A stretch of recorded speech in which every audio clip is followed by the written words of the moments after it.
Hello বন্ধুরা, Shweta village food cooking চ্যানেলে আপনাদের সবাইকে স্বাগত জানাচ্ছি। আশা করছি আপনারা সবাই খুব ভালো আছেন আর সুস্থ আছেন। তো বন্ধুরা, এখন তো কাঁচা আমের সময়, খুব বেশি পরিমাণেই কিন্তু কাঁচা আমটা এই সময় পাওয়া যাচ্ছে। তো সেই জন্য আমি আজকে কাঁচা আমের আমসত্ত্ব বানাবো। খেতে ভীষণ ভালো হবে।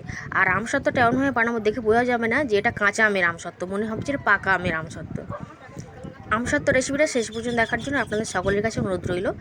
আর এরকমভাবে যদি আপনারাও বাড়িতে বানান তাহলে কিন্তু আপনাদেরও আমসত্ত্বটা খুব ভালোভাবেই তৈরি হবে। আর এই আমসত্ত্বটা কিন্তু দুধ দিয়ে খেতে ভীষণ ভালো লাগে। চলুন তাহলে কথা না বাড়িয়ে সরাসরি আমসত্ত্বর দিকেই চলে যাব। বানানো কিন্তু ভীষণ সহজ, আপনারা যে কেউ একবার দেখলেই বানিয়ে নিতে পারবেন। ভিডিওটাকে শেষ পর্যন্ত দেখার জন্য অনুরোধ রইল। চলুন তাহলে বানিয়ে ফেলি। এখানে আমি 1.5 কেজি পরিমাণে আম নিয়ে নিয়েছি। এই আমটা কিন্তু বাজার থেকে কিনে আনিনি, কিন্তু বাজারেও প্রচুর পরিমাণে আম পাওয়া যাচ্ছে। এটা আমাদের গাছের আম, তো একটু মিডিয়াম সাইজের আম। এগুলো আমি গুঁড়িয়ে নিয়েছি। তো আমগুলোকে খুব ভালো করে প্রথমে জল দিয়ে ধুয়ে নিতে হবে। তারপরে আমি ছোটো ছোটো পিস করে কেটে নিয়েছি। ছোটো ছোটো পিস করে কেটে নিলে তাড়াতাড়ি ভালোভাবে কিন্তু সেদ্ধ হয়ে যাবে। ওই জন্য সব আমগুলোকে ছাড়িয়ে খুব ভালোভাবে ছাড়াতে হবে। তারপর কিন্তু এরকম ছোটো ছোটো টুকরো করে আমি কেটে নিয়েছি। এখন আমগুলোকে একটুখানি সেদ্ধ করে নেবো, মানে ভাপিয়ে নেবো। তাই জন্য কড়াইতে জল দিয়ে দিয়েছি। জলটা অল্প পরিমাণে দেবেন। আর আমগুলোকে দিয়ে দিলাম। সমস্ত আমগুলোকে দিয়ে দিয়েছি। এবার ঢাকনা দিয়ে ঢেকে কিন্তু কিছুক্ষণ অপেক্ষা করব। খুব তাড়াতাড়ি কিন্তু হয়ে যাবে এই ভাপানোটা। তো দেখুন, আমগুলো দেখেই বোঝা যাচ্ছে যে আমগুলো ভালোভাবে সেদ্ধ হয়ে গেছে। এই সময় আমি আমগুলোকে ছেঁকে নেব। তো একটা বড় করে ছাঁকনি নিয়ে নিয়েছি, আর তার নিচে একটা গামলা বসিয়ে দিয়েছি। আর এরকম এক হাতা করে আমের টুকরোগুলোকে নিয়ে নিচ্ছি। কয়েক হাতা নিয়ে নেব, তারপর কিন্তু একটু প্রেস করে দিতে হবে যাতে আমের জুসগুলো পড়ে যায়। এইভাবে কিন্তু একটু চেপে চেপে দেবো।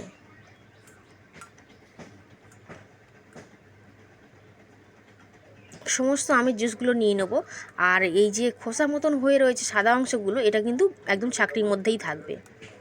আর সমস্ত আমের থেকে পাল্পগুলো নিয়ে নেব।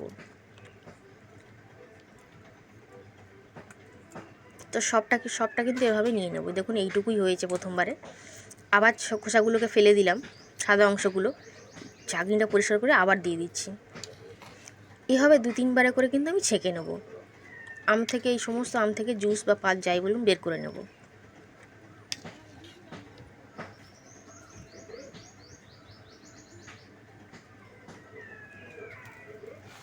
কড়াইটা পরিষ্কার করে নিয়েছি। আর 200 গ্রাম পরিমাণে চিনি দিয়ে দিলাম। এখন চিনিটাকে একটু গলিয়ে নেব, মানে ক্যারামেল করে নেব। চিনিটা লাল রঙের হয়ে যাবে। আর তারপরে আমের জুসটা দিয়ে যখন ফোটাবো, যেন মনে হবে কিন্তু এটা আম, মানে পাকা আম। চিনিটা দেখুন আস্তে আস্তে গলতে শুরু করে দিয়েছে। এই আমসত্ত্বটা খেতে কিন্তু বন্ধুরা দারুণ লাগে। ছোটো বাচ্চারা তো খুবই পছন্দ করবে এবং বড়রাও খুবই পছন্দ করবে। আর একবার বানিয়ে অনেক দিন ধরে রেখে সংরক্ষণ করে খেতে পারবেন। দেখুন, এরকমই কালার হয়েছে। এর থেকে বেশি কালার কিন্তু আমি আর করব না। এখন যে আমের যে জুসটা বার করে রেখেছি সেটা কিন্তু দিয়ে দিচ্ছি। আর এই আমের জুসটা চিনি দিয়ে ফুটিয়ে কিন্তু আপনারা রেখে দিতে পারবেন। পুরো গ্রীষ্ম ভরে আপনারা কিন্তু আমের করে খেতে পারবেন, আম পানা করে খেতে পারবেন। একটু লবণ চিনি দিয়ে ফুটিয়ে রেখে দিতে হবে ঘন করে। এখন খুব ভালো করে নাড়াচাড়া করতে হবে। আর কালারটা দেখুন কতটা সুন্দর এসেছে, যেন মনে হচ্ছে পাকা আম। কেউ দেখে বলতেই পারবে না যেটা কাঁচা আমের আমসত্ত্ব হচ্ছে। তো কিছুক্ষণ আমি ফুটিয়ে নিয়েছি, বেশিক্ষণ সময় লাগে না। আর যতটা ঘন হয়ে যাবে, একটু ছিটকে ছিটকে লাগবে, তখন একটু সাবধানে থাকতে হবে, নইলে কিন্তু হাত পুড়ে যেতে পারে। এখন ঘন হয়ে গেছে দেখুন। এর থেকে বেশি আর ঘন করব না, এরকমই থাকবে। এই সময় আমি নামাবার সময় একটু লবণ ছড়িয়ে দিচ্ছি। বিট লবণ দিলে খেতে ভালো লাগে, কিন্তু আমার কাছে ছিল না, তা সেই জন্য আমি এমনি লবণই দিয়েছি। আর যদি চিলি ফ্লেক্স পছন্দ হয় তো একটু দিয়ে দিতে পারেন। আর যদি অন্য কোনো মশলা খেতে আপনাদের পছন্দ হয়, সে মশলাও কিন্তু দিতে পারেন হালকা করে। গোলমরিচের গুঁড়ো দিতে পারেন। এইরকমই ঘন করে নামিয়ে নেব। তাহলে কী হবে, তাড়াতাড়ি কিন্তু আমসত্ত্বটা হয়ে যাবে। এখন দুটো থালা আমি রেডি করে নেব। তো একটা থালাকে প্রথমে রেডি করে নিচ্ছি, একটু সর্ষের তেল মাখিয়ে নিচ্ছি থালার চতুর্দিকে। দুটো থালা এইভাবে রেডি করে নিচ্ছি। তাহলে আমসত্ত্বটা কিন্তু হয়ে যাওয়ার পর মানে কোনোভাবে থালাতে লেগে থাকবে না, খুব সহজেই কিন্তু উঠে আসবে। তো এক থালাতে দিয়ে দিয়েছি, আর একটা থালাতে দিয়ে দিচ্ছি। এখনই দেখুন কতটা ঘন হয়ে গেছে। আর এখন তো রোদের তেজ বেশ ভালোই আছে। 1 থেকে 1.5 দিন বা 2 দিন রোদে দিলেই কিন্তু হয়ে যাবে। ফ্যানের হাওয়ায় দিয়ে কিন্তু শুকিয়ে নিতে পারেন, কোনো অসুবিধা নেই। এবার থালাটা ধরেই কিন্তু একটু ঘুরিয়ে দেবো। এই সময় আমি বাঁ হাত দিয়ে ক্যামেরা করছিলাম আর ক্যামেরাটা একটু ঘুরে গেছে। কোনো রকমের চামচ বা খুন্তি দিয়ে ঘোরানোর কোনো দরকার নেই, একটু থালাটা ঘুরিয়ে নিলে, ট্যাপ করে নিলেই হয়ে যাবে। একটু ঝাঁকিয়ে নিলাম, একটু মোটা করে দিয়েছি কারণ শুকিয়ে গেলে অনেকটা পাতলা হয়ে যাবে। দুটো থালাই দেখুন রেডি করে নিয়েছি, এখন রোদ্রে দিয়ে দেবো। তো আমার 2 দিন লেগেছিলো। তো দেখুন এখন কিন্তু তুলে নিয়েছি, হয়ে গেছে রেডি। দুটো থালাই দেখিয়ে দিচ্ছি। একটা ছুরি নিয়ে সাইডটা, বা ছুরি বা চামচ বা খুন্তির হাতা যে কোনো কিছু নিয়ে একটু সাইড থেকে একটু হালকা করে তুলে নিলেই কিন্তু হয়ে যাবে। একটা ছুরি নিয়ে হালকা করে এক সাইড থেকে তুলে নেব। কোনো রকমের তাড়াহুড়ো না করে একটু আস্তে করে তুলে নেবেন, তাহলেই কিন্তু উঠে আসবে, কোনো রকমের ঝামেলা হবে না। কতটা সুন্দর হয়েছে দেখুন, যেন মনে হচ্ছে এটা পাকা আমের আমসত্ত্ব। এবার আপনারা যে কোনো শেপে কাটতে পারেন, 4 কোনা শেপে কেটে নিতে পারেন।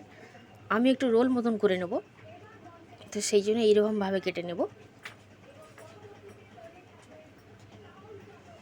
একটা সাইড থেকে এভাবে রোল মতন করে নিচ্ছি। এগুলো অনেক দিন ধরে রেখে খাওয়া যায় বন্ধুরা। কত সুন্দর হয়েছে দেখুন। তো রেখে দিচ্ছি, আর একটা বানিয়ে নিই, আর একটা তুলে নিচ্ছি এভাবে।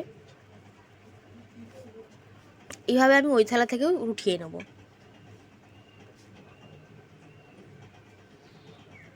কতটা সুন্দর দেখতে লাগছে দেখুন।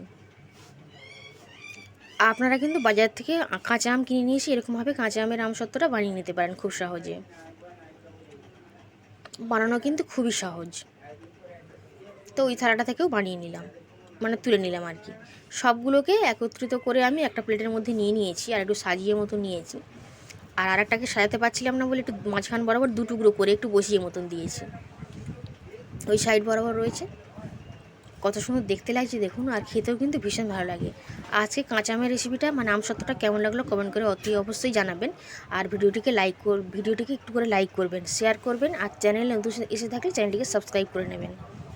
আজ তাহলে এই পর্যন্তই, আবার হাজির হয়ে যাব আমি অন্য কোনো রেসিপিতে। ততক্ষণ আপনারা সবাই খুবই ভালো থাকবেন আর সুস্থ থাকবেন। আর এখন তো গরম খুব পড়ে গেছে, এই সময় আম পানা, বেলের পানা এইসবগুলো খাওয়ার চেষ্টা করবেন। শীঘ্রই আমি অতি অবশ্যই আরেকটা কোনো রেসিপি নিয়ে চলে আসছি। আর কেমন লাগলো কমেন্ট করে কিন্তু অতি অবশ্যই জানাবেন।